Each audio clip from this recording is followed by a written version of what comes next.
Hello guys, আসসালামু আলাইকুম। Welcome back to my channel Moni lifestyle থেকে। আমি আজকে আমার প্রতিদিনের কাজগুলি আপনাদের সাথে শেয়ার করব। আজকে আমি বাজারে গিয়েছিলাম, বাজার থেকে কিছু শাকসবজি নিয়ে আসলাম এবং মাছ আর মুরগিও নিয়ে এসেছি। এই তো আমি বাজারগুলোকে এখন সামলিয়ে নিব।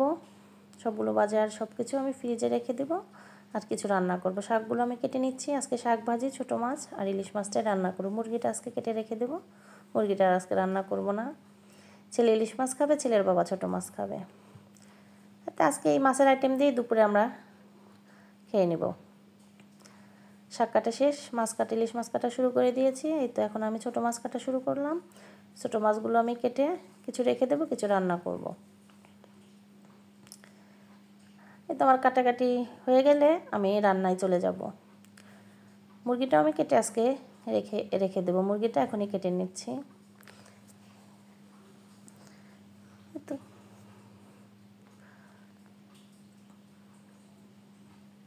মুরগিটা কেটে আমি ফ্রিজে রেখে দিলাম, রান্নায় চলে আসলাম।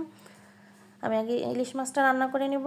ইলিশ মাছ আসলে খুব বেশি মশলা ইউজ করব না, কারণ হচ্ছে ইলিশ মাছের নিজেরই একটা সুন্দর ঘ্রাণ রয়েছে। মশলা ইউজ করলে সেই ঘ্রাণটা আর থাকে না। আর দো পেঁয়াজি ইলিশ তো সবাই জানেই, তাই আর কিছু বললাম না। কী দিলাম, পাশের চুলায় আমি শাক ভাজিটা করে নিব। ইলিশ মাছটা আমার রান্না হয়ে এলে আমি পাশাপাশি শাক ভাজিটাও করে নিয়ে তারপর আমি ভাত এবং এক চুলায় আমি ছোটো মাছ বসিয়ে দেব। ইলিশ মাছ প্রায় রান্না হয়ে এসেছে, শাক ভাজিটাও পাশাপাশি আমার হয়ে যাবে। আমি এখন চাউলটা ধুয়ে নিয়ে ছোটো মাছটাও রান্না শুরু করে দেব।